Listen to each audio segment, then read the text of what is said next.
នេះគឺជាការប្រើប្រាស់ skin care ប្រចាំថ្ងៃរបស់នាងខ្ញុំជាមុនដំបូងនាងខ្ញុំត្រូវលាងមុខជាមួយ foam ឲ្យស្អាតជាមុនសិនបន្តមកទៀតនាងខ្ញុំជ្រើសរើសយកទឹក toner នេះដែលនាងខ្ញុំប្រើ brand Medicube Triple Collagen ដែលវាមានតួនាទីជួយសម្អាតផ្ទៃមុខរបស់យើងឲ្យបានស្អាតពីការកកស្ទះរបស់ធូលីដែលបង្កឲ្យកើតមុនឬក៏មុនខ្សាច់ហ្នឹងបងប្អូនយើងបើកគម្របមកហើយយើងចាក់នៅលើសម្លៃ4ទៅ5ដំណក់បន្ទាប់មកទៀតគឺយើងត្រូវធ្វើការជូតថ្នមទៅលើផ្ទៃមុខរបស់យើងបងប្អូនគឺយើងជូតអញ្ចឹងមកជូតថ្នមអញ្ចឹងមក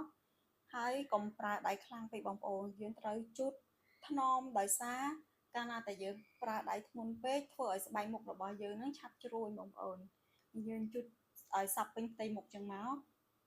នៅពេលដែលយើងប្រើ toner រួចគឺបន្តមកទៀត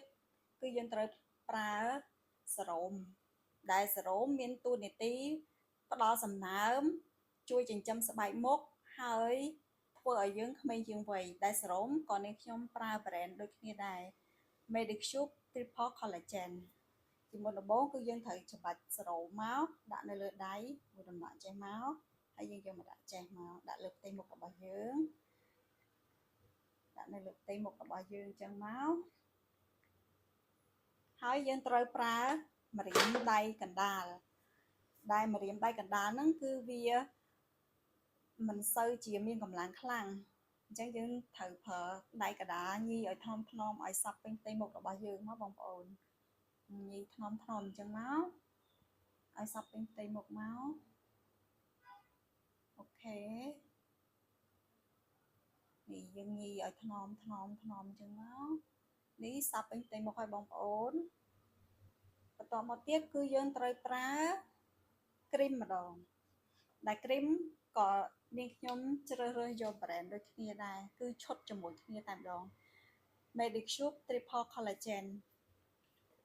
ដោយសារតែវ័យរបស់នាងខ្ញុំគឺច្រើនហើយ40ជាងហើយអញ្ចឹងនាងខ្ញុំត្រូវតែប្រើ collagen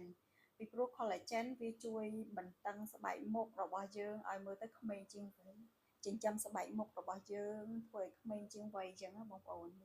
គឺយើងធ្វើការដាក់គ្រីមជាងមកហើយយើងប្រើដៃចង្អុលដដែលដើម្បីញីវាឲ្យសព្វពេញផ្ទៃមុខរបស់យើងញីចឹងណាបងប្អូន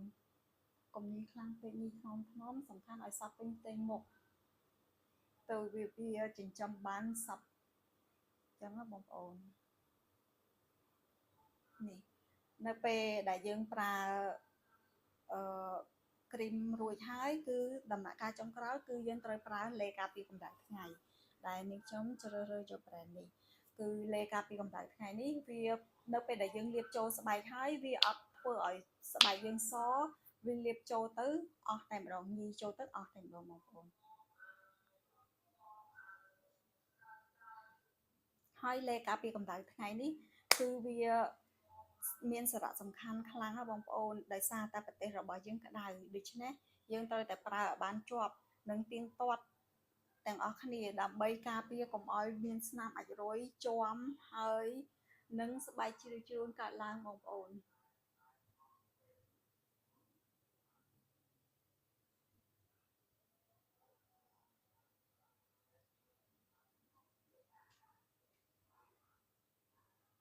នេះខ្ញុំចូលចិត្ត